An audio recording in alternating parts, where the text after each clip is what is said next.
Hello everyone, स्वागत है आपका अपने यूट्यूब चैनल माइनिंग मसाला में। जैसा कि हम पिछले वीडियो में माइंस रूल्स 1 से लेकर माइंस रूल्स 10 तक बात कर चुके हैं, जिसमें हम कमेटी के बारे में भी कुछ बात किया था। पिछले वीडियो में कमेटी के बारे में रूल नंबर 3 से रूल नंबर 10 तक हमने बता दिया है, जिसमें कमेटी का कार्यकाल, कमेटी का सेक्रेटरी कौन होगा, उसका रेमुनरेशन कौन देगा यानी कि मानदेय कौन देता है, रेजिग्नेशन कौन किसको सौंपेगा, बार्क से अनुपस्थिति की क्या कंडीशन है, खाली जगहों की सूचना कौन किसको देता है और कामकाज का निपटारा कैसे किया जाता है। इस वीडियो में हम रूल नंबर 11 से रूल नंबर 20 तक बात करेंगे। जैसा कि आप जानते हो कि माइंस एक्ट के सेक्शन 12 के अनुसार कमेटी का गठन किया जाता है।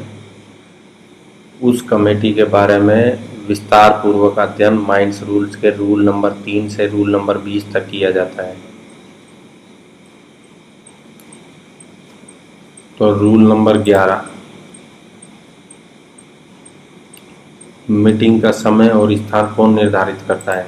तो मीटिंग का समय और स्थान अध्यक्ष के द्वारा ही निर्धारित किया जाता है।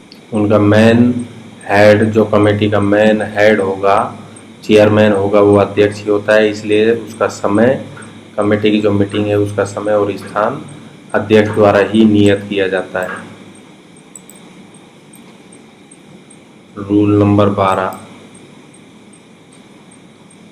मीटिंग की सूचना, नोटिस ऑफ मीटिंग्स, यानी कि मीटिंग की सूचना कमेटी के हर सदस्य के पास कौन भेजता है। तो जो कमेटी का सेक्रेटरी रहता है, जिसको सचिव बोलते हैं, वो भारत में उपस्थित कमेटी के हर सदस्य को मीटिंग के स्थान और समय की सूचना कम से कम 14 दिन पहले भेजेगा, जबकि उस मीटिंग में निपटाए जाने वाले कामकाज की सूची हर ऐसे सदस्य को मीटिंग से कम 7 दिन पहले भेजेगा। नियत स्थान और समय की सूचना 14 दिन पहले भेजी जाती है, जबकि उस मीटिंग में जो कामकाज का एजेंडा है, जिस कामकाज के रिगार्डिंग मीटिंग रखी गई है, जो उस मीटिंग में जिस पॉइंट पर डिस्कस होना है, उसकी सूचना मीटिंग के हर सदस्य को मीटिंग से कम 7 दिन पहले भेजी जाएगी। लेकिन अगर कोई मीटिंग इमरजेंसी कंडीशन में बुलाई जाती है तो उसकी सूचना कम से कम 2 दिन पहले दी जाएगी। और ये जो मीटिंग की सूचना दी जा रही है, ये भारत में मौजूद सदस्यों को ही दी जाती है। भारत से बाहर किसी सदस्य को देना जरूरी नहीं होता। रूल नंबर 12 का सब सेक्शन 2, नोटिस सदस्यों को उनके सामान्य निवास स्थान और उनके पास डाक द्वारा भेजा जाएगा। सामान जहाँ पर वो नॉर्मली रहेंगे उस निवास स्थान पर दिया जाएगा और पोस्ट के द्वारा भेजा जाएगा। जो कामकाज इस कार्य सूची में नहीं है, यानी कि एजेंडे में नहीं है, कामकाज की सूची में नहीं है, उस पर मीटिंग में विचार अध्यक्ष की परमिशन के बिना नहीं किया जाएगा। यानी कि अध्यक्ष से परमिशन लेना जरूरी है। जो कामकाज उस कार्य सूची में नहीं है, उसके बारे में बिना परमिशन के डिस्कस नहीं किया जाएगा। रूल नंबर 13, मीटिंग का सभापतित्व कौन करेगा। मीटिंग का सभापतित्व अध्यक्ष करेगा। यदि किसी मीटिंग में अध्यक्ष ही उपस्थित नहीं है तो उस कंडीशन में जो कमेटी के जो सदस्य हैं अपने में से किसी एक को मीटिंग का सभापतित्व करने के लिए चुनेंगे और इस तरह से जो भी सदस्य चुना जाएगा वो अध्यक्ष की सभी पावर्स का प्रयोग करेगा। Rule number 14, quorum. कोरम किसी भी मीटिंग में जो कामकाज का डिस्कशन होना है या कामकाज को निपटाना है तो उसके लिए मिनिमम नंबर ऑफ पर्सन, से कम सदस्य कितने उपस्थित रहने चाहिए। किसी कामकाज का निपटारा करने के लिए कम से कम सदस्यों की संख्या कोरम कहलाती है। तो कमेटी की किसी भी मीटिंग में कोई कामकाज तब तक संपादित नहीं किया जाएगा, यानी कि तब तक उसको कानूनी ठीक नहीं माना जाएगा जब तक कि उसमें अध्यक्ष सहित कम से कम 4 सदस्य उपस्थित ना हो।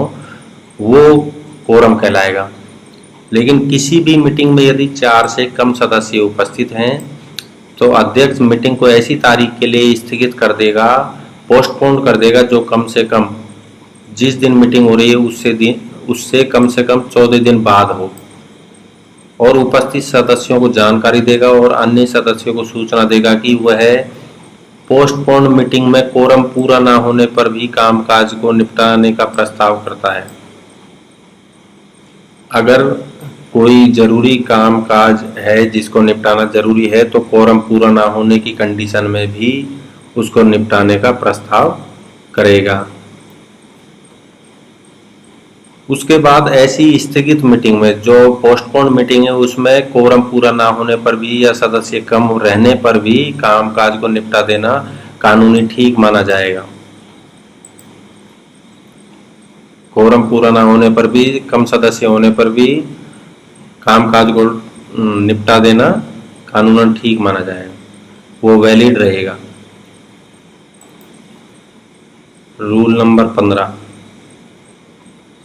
बहुसंख्या द्वारा निर्णय, डिसीजन बाय मेजॉरिटी।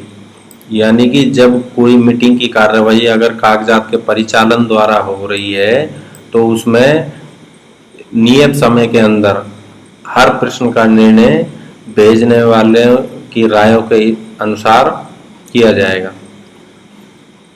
अगर कोई क्वेश्चन ऐसा है जिस पर मीटिंग में विचार करने के लिए पहले 3 या अधिक पर्सन पहले कह चुके हैं अध्यक्ष को कि इस प्रश्न का जवाब कागजात के परिचालन की बजाय मीटिंग में ही किया जाए या इस क्वेश्चन पर विचार मीटिंग में किया जाए, उसको छोड़कर बाकी क्वेश्चन जो भी हैं कागजात के परिचालन द्वारा जो सेम राय भेजने वालों की मेजॉरिटी के हिसाब से किया जाएगा। कमेटी की मीटिंग को निर्देशित सब प्रश्न उन पर भेजने वालों के मतों की बहुसंख्या से तय किए जाएंगे, यानी जिनकी वोटिंग ज़्यादा होगी उसको प्रेफर किया जाएगा। मतों या रायों की बराबरी की दशा में अध्यक्ष एक एक्स्ट्रा वोट का प्रयोग करेगा। अगर 2 पार्टीशन बन जाते हैं, दोनों तरफ से बराबर वोटिंग रहती है, तो अध्यक्ष अपना एक एक्स्ट्रा वोट का प्रयोग कर सकेगा। कमेटी के निर्णय से असहमति रखने वाला कोई भी सदस्य असहमति टिप्पणी लिख सकेगा जो कि कार्यवाहियों के रिकॉर्ड का भाग होंगी। अगर कोई भी पर्सन असहमत है उनके जवाब से या फिर जिसको कानूनन जिस क्वेश्चन का जो निर्णय है उसको कानूनन ठीक माना जा रहा है, लेकिन अगर उससे कोई भी पर्सन असहमत है, कोई भी सदस्य असहमत है, तो उस पर वो अपनी असहमति टिप्पणी लिखेगा और वो कार्रवाइयों के रिकॉर्ड का भाग होंगी, यानी कि उसको मिनट बुक के अंदर रिकॉर्ड करके रखा जाएगा। रूल नंबर 16, मीटिंग का कार्यव्रत। कमेटी का सेक्रेटरी प्रत्येक मीटिंग की कार्यवाहियां भारत में उपस्थित सभी सदस्यों को भेजेगा और उसके बाद उन कार्यवाहियों को कार्यव्रत पुस्तक में स्थायी रिकॉर्ड के लिए चढ़ाएगा। मिनट्स ऑफ मीटिंग क्या रहती है कि किसी भी कमेटी की मीटिंग में या कैसी भी तरह की कोई भी मीटिंग होती है, उस मीटिंग में जिन पॉइंट्स के ऊपर डिस्कशन होता है उनको बोलते हैं मिनट्स ऑफ मीटिंग, और मिनट्स ऑफ मीटिंग को एक स्थायी रिकॉर्ड के रूप में मिनट बुक में चढ़ाया जाता है, यानी कि एक तरह का रजिस्टर है उसमें उनको चढ़ा लिया जाता है। और जिस टॉपिक पर भी डिस्कस हुआ है वो उनके ऊपर अध्यक्ष का हस्ताक्षर होगा, यानी मिनट बुक में जिस दिन मीटिंग की गई है और उसमें जिन टॉपिक्स पर डिस्कशन हुआ है उनका जो रिकॉर्ड बनेगा उस पर अध्यक्ष अपना हस्ताक्षर करेगा। रूल नंबर 17, अशासकीय सदस्यों के भत्ते, यानी कि नॉन ऑफिशियल मेंबर जो रहेंगे उनके भत्ते कौन डिसाइड करता है, तो उनके भत्ते केंद्रीय सरकार द्वारा डिसाइड किए जाते हैं। इनके रेस्पेक्ट में समय समय पर समितियां, आयोग और जांच बोर्ड बैठते हैं और अलग अलग जो भी आदेश आते हैं उनके द्वारा कंट्रोल किए जाते हैं। रूल नंबर 18, पत्र व्यवहार और अकाउंट, यानी कि जो कागजात का सर्कुलेशन है, सदस्यों को जो कागजात भेजे जा रहे हैं उनका सर्कुलेशन कौन करता है, तो उनका सर्कुलेशन कमेटी का सेक्रेटरी करता है और कमेटी का एक अकाउंट भी बना कर रखता है। रूल नंबर 19, सुनवाई में उपस्थिति। साक्षी के रूप में जांच की अवस्था को छोड़कर कमेटी के समक्ष बुलाई जाने वाली कोई भी पार्टी या तो स्वयं उपस्थित होगी या लिखित रूप से किसी अधिकृत ऑथोराइज्ड प्रतिनिधि के द्वारा प्रस्तुत होगी या अपने किसी वकील के द्वारा उपस्थित होगी। रूल नंबर 20, कार्रवाइयाँ गुप्त बैठक में होंगी। जो भी कमेटी की मीटिंग हो रही है वो गुप्त रूप से संचालित की जाएंगी और उनको कॉन्फिडेंशियल माना जाएगा, वो किसी के सामने एक्सपोज नहीं होंगी।